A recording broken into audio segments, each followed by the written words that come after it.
Assis dans la cabane du chaman, Saoshyant examinait les anciens manuscrits de slaves, sur lesquels étaient recryptées des connaissances païennes ancestrales, à travers des dessins et d'étranges hiéroglyphes. Sur une image abîmée, on voyait un cygne posé sur l'eau. En dessous de lui se trouvait un œuf doré. À l'intérieur de l'œuf, Saoshyant distinguait l'image d'une montagne, entourée à sa base par un serpent. Autour de la montagne, il y avait 3 soleils et en dessous, la lune. Sous la lune, au fond de l'œuf, étaient représentées des silhouettes sinistres de personnes plongées dans l'obscurité.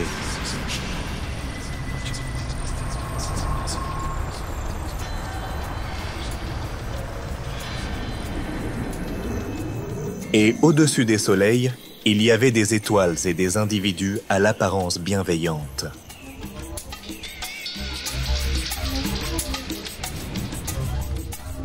Que signifie tout cela? C'est le manuscrit fondamental. Il montre comment notre monde est né. Au début, il y avait l'océan primitif du non-être, appelé Di, notre arrière-grand-père, le créateur, le Dieu suprême. Un jour, Di décida de créer un autre univers. Il se transforma alors en cygne et pondit un œuf d'or qui devint son enfant, Svarog, le dieu de notre univers manifesté. Svarog divisa l'œuf en haut et en bas. La partie pointue devint le ciel, la partie arrondie, l'enfer, et avec le blanc de l'œuf, au centre, il forma la terre. Attends. En effet, les scientifiques disent que notre métagalaxie ressemble à un œuf. Oui, voilà, même les scientifiques commencent à comprendre un peu. Alors voilà, à partir du jaune d'œuf, Svarog créa le soleil pour éclairer le monde entier. Et pourquoi le soleil n'est-il pas 1, mais 3? Pas 3, mais 4. Le premier soleil, c'est Yarilo, l'aube du matin. Il est lié au commencement de la création, au début du jour. C'est celui que Svarog a créé en premier. C'est aussi à partir de lui que commence l'année au printemps, lorsque la neige fond et que la verdure éclot. C'est de lui que commence aussi ta vie, ta jeunesse. Le deuxième soleil, c'est Dashbog, le soleil d'été, celui qui donne les fruits. C'est pourquoi on l'appelle Dashbog, le dieu qui donne. Il éclaire la terre et le ciel. Il est lié au jour de ta vie. C'est le soleil du zénith, de la maturité. Le troisième est Svetovit, le soleil du coucher du soleil. Il est lié à l'automne, au soir, à la vieillesse de ta vie, à la récolte des fruits.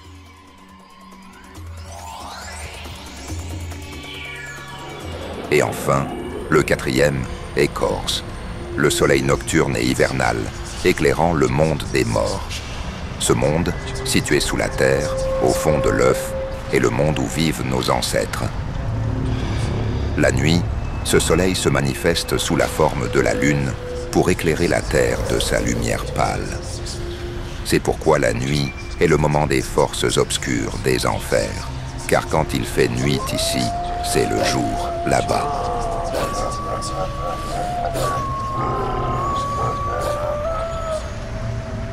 Saoshyant se souvint de la manière dont, au lever du jour, il saluait Yarilo, accueillant l'apparition du soleil avec les bras ouverts, absorbant son énergie vivifiante par une profonde inspiration, puis s'inclinant vers la terre lors de l'expiration, offrant ainsi son énergie à la terre.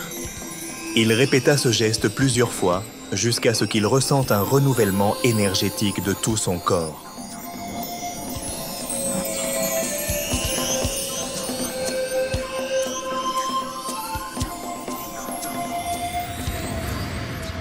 Donc Svarog créa la terre, à l'intérieur de son œuf sacré. Et la terre devint sa femme, l'Ada, avec laquelle ils engendrèrent tous les dieux des 4 soleils, le dieu du monde supérieur, Rod, qui engendre tout ce qui existe, et la déesse du monde souterrain, Mara, qui en son temps emportait les créations de Rod avec elle dans les enfers. Il créa dans le ciel Belobog, le dieu des bonnes pensées, et sous la terre Chernobog, le dieu du mal et de la haine. Il créa ainsi parce que tout dans le monde a 2 aspects, et il est impossible qu'il y ait du bien sans mal, qu'il y ait de la vie sans la mort, que le soleil brille toujours ou qu'il pleuve constamment. Tout a 2 côtés.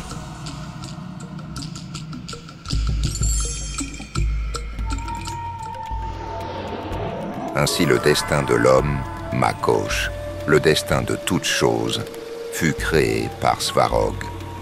Makosh tisse le fil du destin, mesurant la longueur de la vie de chaque être, et elle est aidée par ses sœurs, Dola, qui lui donne la chance,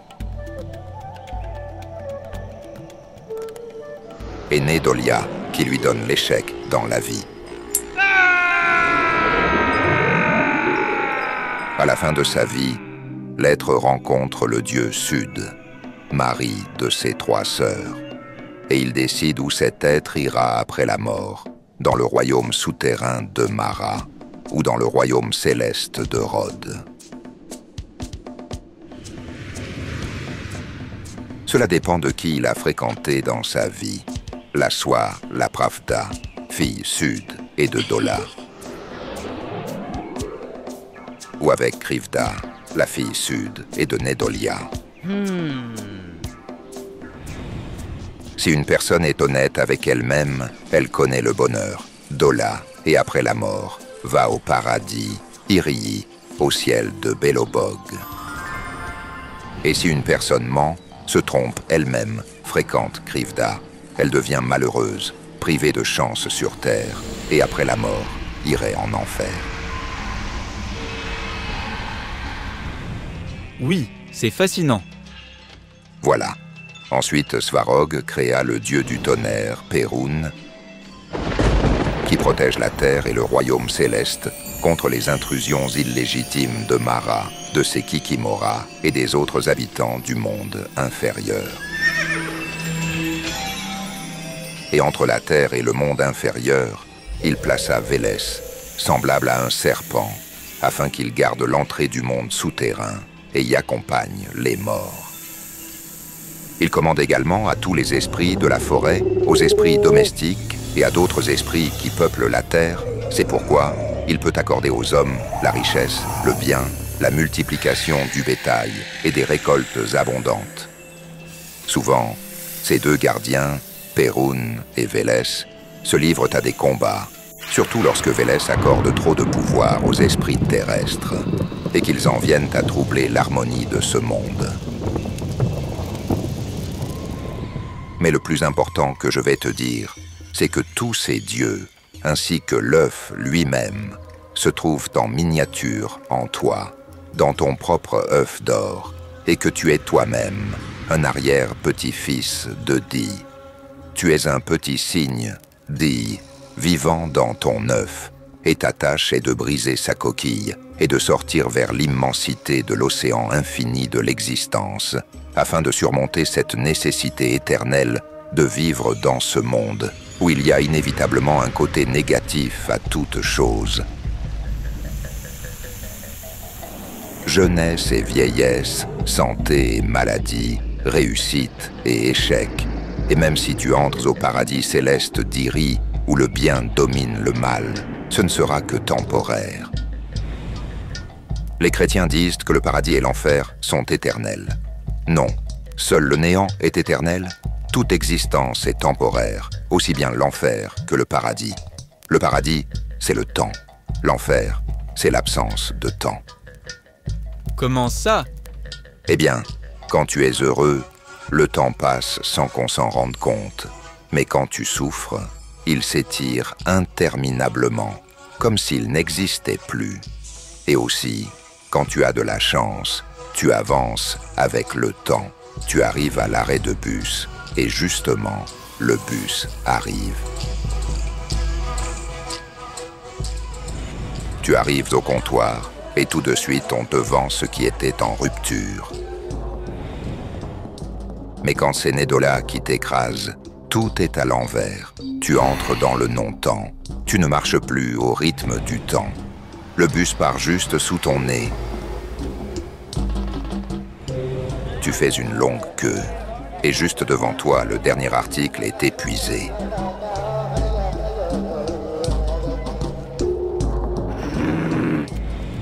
Si je suis dans l'œuf, alors Dola et Nedola sont aussi en moi.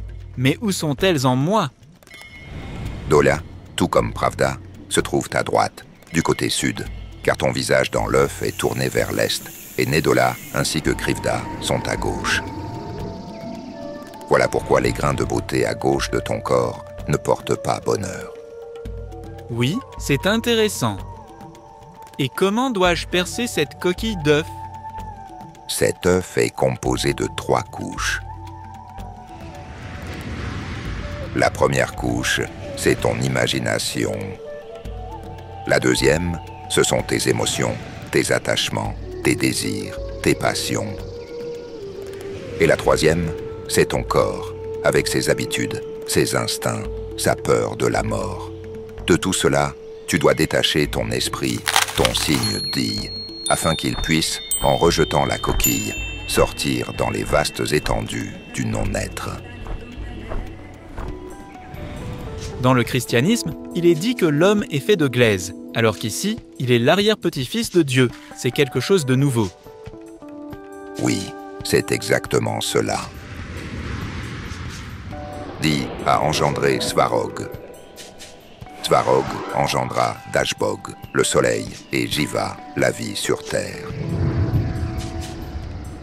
De leur union naquit le premier homme, Ori, dont Dashbog est le père, Svarog le grand-père, et Di l'arrière-grand-père. Ainsi nous ne sommes pas de la poussière, mais des descendants des dieux, liés aux dieux par le sang. Et en même temps, chaque être humain en miniature, et tout l'univers, l'œuf de Svarog. Et ce polythéisme n'est rien d'autre que la manifestation d'un seul vrai Dieu Di, sous différentes formes. Il est unique dans sa diversité, et chaque autre divinité n'est qu'un de ses aspects, une de ses fonctions dans le cadre de l'existence manifestée. Ainsi tu es Di, le signe, l'esprit pur, l'inexistence. Qu'est-ce que l'esprit, l'inexistence? C'est ta conscience, l'observateur. Lui, il regarde, mais il n'est pas vu. Il peut voir tout, mais lui-même ne peut se voir. Il ne peut pas déterminer qui il est et ce qu'il est, car il est l'inexistence. Il est incompréhensible et indéfinissable, mais lui-même connaît tout. Tu es ce regard issu de l'inexistence. Tu es Di, voyant la plénitude depuis le vide. Mais ton Di, le signe, est encore dans l'état d'embryon, dans l'œuf de Svarga, ton monde intérieur.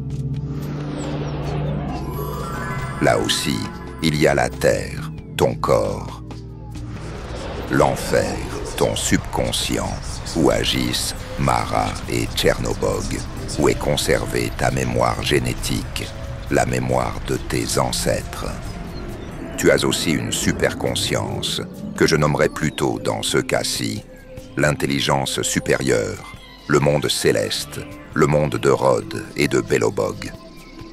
Il y a en toi la volonté, Perun, et il y a le désir, Vélès. Il y a en toi aussi Stribog, le père des vents, de tes pensées et associations instables, changeantes, qui vont dans les 4 directions principales, correspondantes aux 4 soleils. Le soleil lui-même est la raison, différente selon l'âge, celui de l'enfant, de l'homme, du vieillard, du mort. En toi résident aussi tous les autres dieux que tu dois trouver, découvrir en toi, grâce à Semarg, le dieu du feu, le médiateur entre les hommes et les dieux. Les dieux des sacrifices et de tes aspirations représentent ton véritable monde intérieur, ta Svarga. Mais il y a aussi en toi une autre couche de l'œuf, le monde illusoire des représentations mondaines de toi-même, comme étant Saosh Yant. Tu es le fils de ton père, tu es un frère, un beau-frère, etc. Tout cela n'est pas toi, c'est une histoire à ton sujet, tout comme le communisme, le fascisme, le christianisme et d'autres idéologies.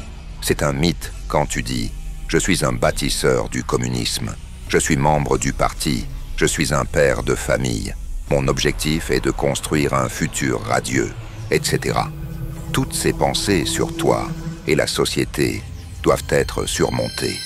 C'est ta première coquille.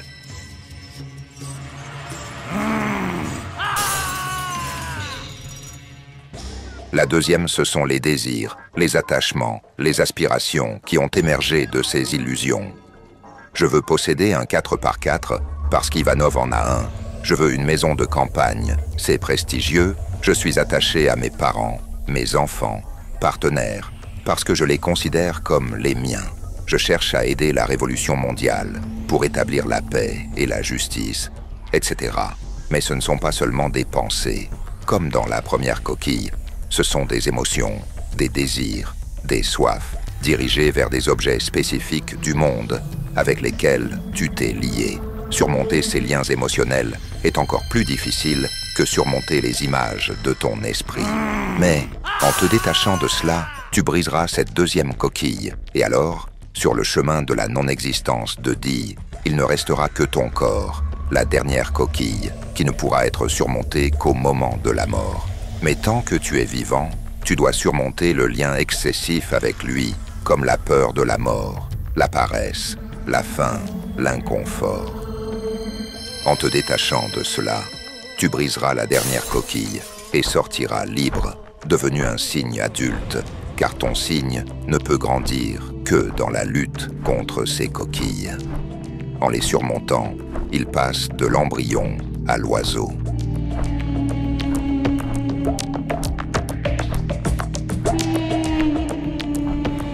C'est étrange. Dans toutes les religions, il est question de surmonter la chair, ou de surmonter les passions et les désirs. Et toi, tu enseignes à surmonter en premier lieu l'imagination. Pourquoi ? Le fait est que si tu cherches d'abord à surmonter le corps, même si tu le vainques, tu resteras sous l'emprise de Krivda, coquille de l'imagination, et cela ne nous apportera rien. La première chose à faire, c'est de se libérer de Krivda. C'est à cause d'elle que se forme la deuxième coquille de Makosh, le destin, nos attachements, désirs et passions. Sans mensonge, ni imagination malade, les désirs de l'homme ne seraient pas plus grands que ceux des animaux. Manger, boire, dormir. Tout serait raisonnable et mesuré, juste pour survivre, et pas plus.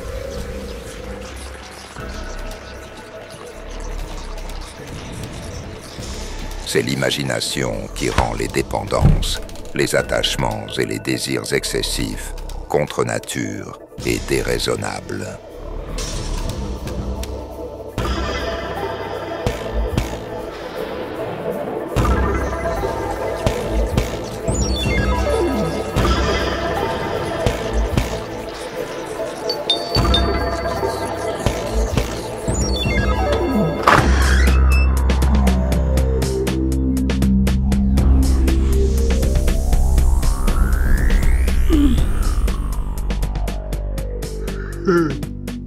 Si le mensonge est vaincu, alors plus aucun nouveau désir et attachement ne surgira. Et pour se libérer de Makosh, du destin, il ne restera plus qu'à vaincre les anciens désirs.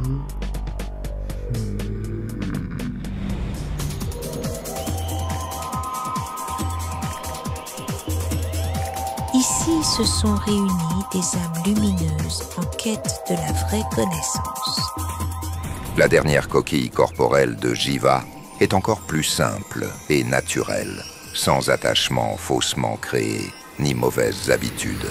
Elle sera presque sainte, et la surmonter ne demandera pas d'effort particulier. De plus, nous la quitterons naturellement au moment de la mort. Mais ces deux autres coquilles restent avec nous même après la mort. Et l'enveloppe des attachements et des désirs de Makosh se transmet également dans les vies suivantes.